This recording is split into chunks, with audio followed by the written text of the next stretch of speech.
being an architect, you could actually have an opportunity to positively influence or uplift people's lives. My dream for us Filipinos is one that focuses on freedom, prosperity, and authenticity, where all of us are just free to be.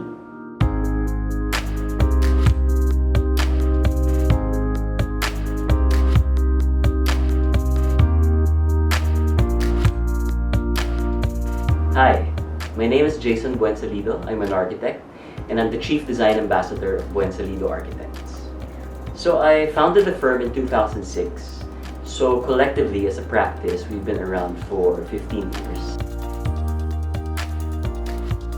I started the firm at the time when the built environment had a kind of a hodgepodge mix of foreign styles that had nothing to do with our culture.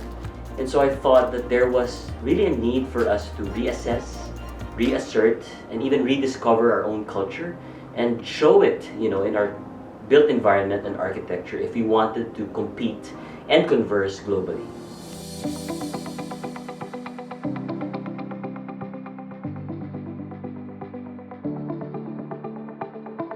One of the biggest problems of our nation, at least in relation to my field, is that there have been quite a lot of historical sites, heritage buildings being demolished to give way to shiny new commerce-centric developments. But if you think about it, these structures, these sites have been part of our history, our heritage, our identity. So if you demolish them, it's like you're erasing a little bit of ourselves from history.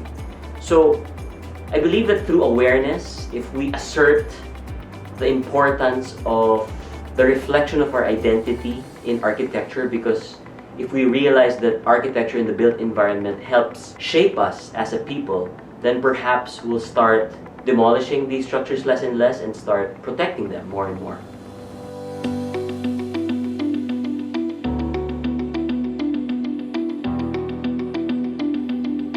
My dream for us Filipinos is one that focuses on freedom, prosperity, and authenticity, where all of us are just free to be, free to pursue the things that spark joy and purpose in our hearts, so much so that the outcome will always be one that is authentic and is a real expression of our identity.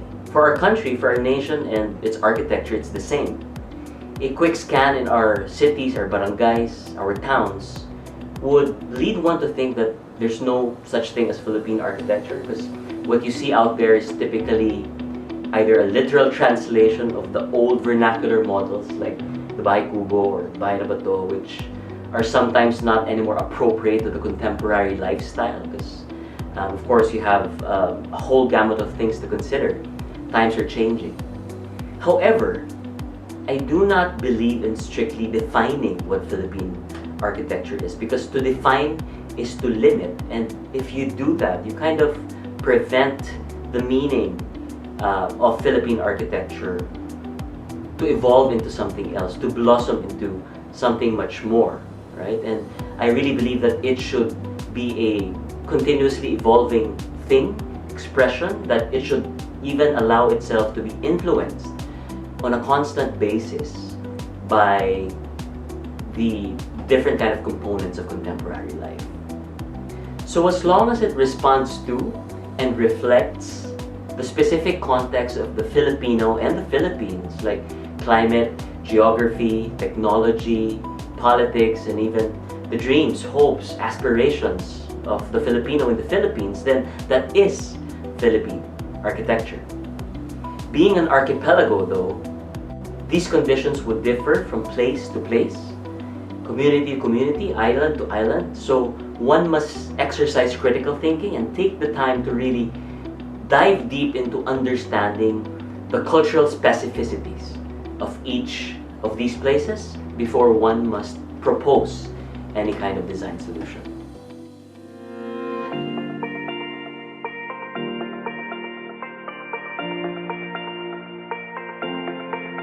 This definitely cannot be done by just architects. I think the entire system and all its players must first believe in this kind of vision and then actively contribute into the fruition of this vision. Yeah, so the general public, for one, must know the importance of the assertion and the reflection of our identity and culture in the built environment. They must understand that this will form our heritage as we pass on our spaces, our cities, our homes, and our towns to the next generation. And so, as this value system develops, real estate developers will eventually follow suit because what they do anyway is to create products that are according to the market whims. But really, the goal is that even the developers will have a change of value system from a profit first to a culture first approach.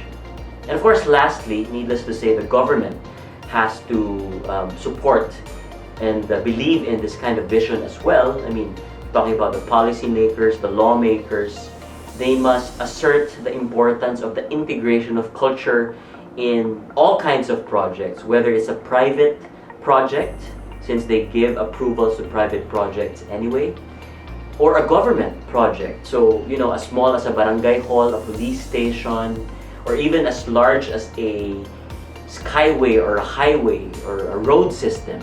Regardless of what kind of format the project is, big or small, I believe that the Filipino identity must be integrated and showcased in it.